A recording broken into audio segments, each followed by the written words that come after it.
will never change the name. It's that simple. Never. You can use caps. Those words jump off the page, do they not? Stephen A. Smith, I'll start with you. What's your reaction to this? I'm disappointed. I know Daniel Snyder. I like him a lot. I like him a great deal. And I know a lot of Washington Redskins fans. A lot of people I love dearly are Washington Redskins fans. And they agree with Daniel Snyder in terms of his position. I respect where he's coming from because obviously you have a bunch of Redskins faithful that believe it's overblown, that don't believe it should be changed. I understand that thinking. I get it. My problem with Daniel Snyder is how openly defiant he is. I don't think that's necessary. I think the Native American population deserves a bit more respect than that. Skip Bayless, I've been on the record on many occasions hearkening back to the days of the late, great George Michaels, a dear friend of mine who was phenomenal in this business as a sports reporter, and I miss him dearly. Love that man. God rest his soul. But I remember he was talking, he did a story on this very subject, and the late owner of the Washington Redskins, a gentleman by the name of Jack Kent Cooke, took the same position that Daniel Snyder took. And he was openly defiant and did not care. And I remember a great all-pro player of his, Charles Mann, was being interviewed by the same George Michaels. And he was asked a question, and he was asked how he felt about it. And Charles Mann said, it doesn't matter. It's how they feel about it. And there's a level of sensitivity that you would like to believe that we would have to them. If you want to maintain the position that you don't want to change the name of the Redskins, that's fine. But at the same time, at least be sensitive and cognizant of the fact that it's a slur to Native Americans. It is something that they find abhorrent, that they're opposed to. And it's indicative, or it's connected, rather, to their heritage in what they define as a very derogatory and insidious way. The fact that they feel that way about it, if you're not going to change the name of the Redskins for whatever reason, that's something to be debated by other folks far more knowledgeable about it than you nor I.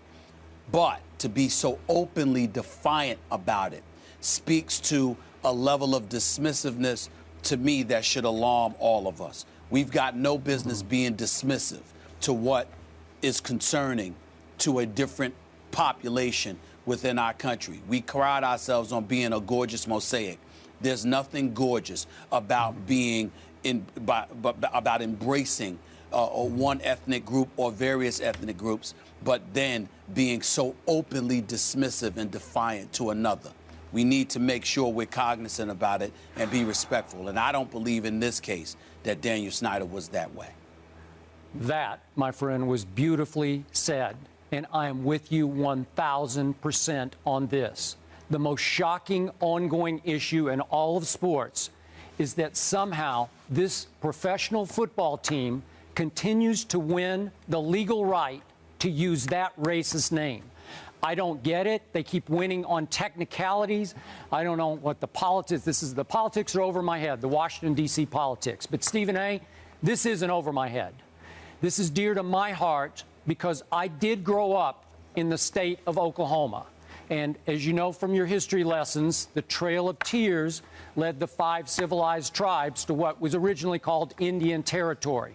So yep. I grew up surrounded by this culture, and I get it enough to know that even as a child, I was shocked and would ask my parents, how do they get to be called the Redskins? Are you kidding? And again, I was a Cowboy fan, so obviously Cowboys-Redskins is one of the great rivalries in all of sports. How did this happen? And that's when I was a kid, and I'm thinking, what's going on here? And it continues to go on until we just had the Redskins owner publicly say, capital, N-E-V-E-R, never, defiantly, with no compassion for a group that continues to say, wait a second, it's racist. And I think you and I have agreed from the start, Stephen A., if any member of any culture or race says, hey, I'm offended by that, then we should also say, you're right, you should, then we're good. Then that's offensive. What is going on here? Can someone explain how they continue to get to use this name? as storied as it is? I can't explain it. I can tell you that the friends and loved ones that I have that are Washington Redskins fans, they're just thinking, they're just thinking about the Redskins, the tradition, the name, and they're thinking strictly in football. And I get that, and I understand it. But what I'm saying is this is just my personal belief, and I can tell you that I'm in the minority with this. I just believe, particularly as a black person, how there are things we obviously find offensive. And I'm sensitive to that because I don't ever, if you tell me that you find something offensive, the first thing I'm going to do is apologize because I didn't know. Yeah. Because I clearly don't mean to offend you with an ethnic slur or anything like that. I'm going to plead ignorance. I'm going to apologize immediately, and I'm going to do everything that I can to make sure that I don't duplicate that kind of saying, the behavior, or whatever the case may be. You apologize and you move forward. I find it a bit odd, to say the least, amongst other things, that in the society that we live in, where we find so many things offensive, not just from the black community, but from the Latino community, obviously from the Jewish community, from the Asian community, Asian American community. The list goes on and on with the whole Jeremy Lin, stuff from last year. The list goes on, and I'm quite sure folks in white America, there are certain things that they find offensive. These guys, these folks, these Native Americans, if they find it offensive, if you want to fight them on the name of the Redskins, go right ahead and let the chips fall where they may. But to be so openly defiant and so openly dismissive, and to have your name attached to such a quote, I believe is irresponsible. I don't know Daniel Snyder that well, but I know him well enough to know he didn't mean to be offensive. He was probably just rallying, with the Redskins troops and being supportive of his fan base who don't want the name change. So I'm not accusing him of any malintent, but the quote itself is so conspicuously dismissive. I have a problem with that because that says that evokes another connotation to it. Like when you're that dismissive, or what else are you dismissive about?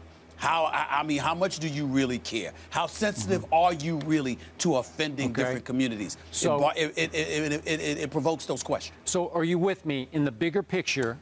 The Atlanta Braves, Kansas City Chiefs are attempting to honor the culture, the background, the legacy of the Native Americans. That's how I've always accepted those. But somehow Redskins, it just seems so blatantly racist to me. It was Skip. I'm just, in all honesty, I'm just not educated enough on that subject to sit there and definitively say, well, the Chiefs or the Braves are not offensive, but the Redskins are. I don't know.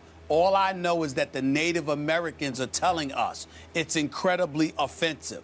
And the fact that they find it offensive, I'm with Charles Mann there, that they find it offensive is something we should pay attention to, at least to the point where we're not openly dismissive and openly defiant. You want to fight to keep the Redskins name? Go right ahead. It's your right, Daniel Snyder. It's your right, Redskins fans. I'm not knocking them. I'm just simply saying to be openly dismissive the way that he is, caps, quote me, all of whoa. It comes off a bit wrong. That's what I'm saying. All right, Stephen A. Well put. Openly dismissive, that's what you have the problem with. Meanwhile, the franchise has been known as the Redskins since 1933, using that logo since the late 1960s.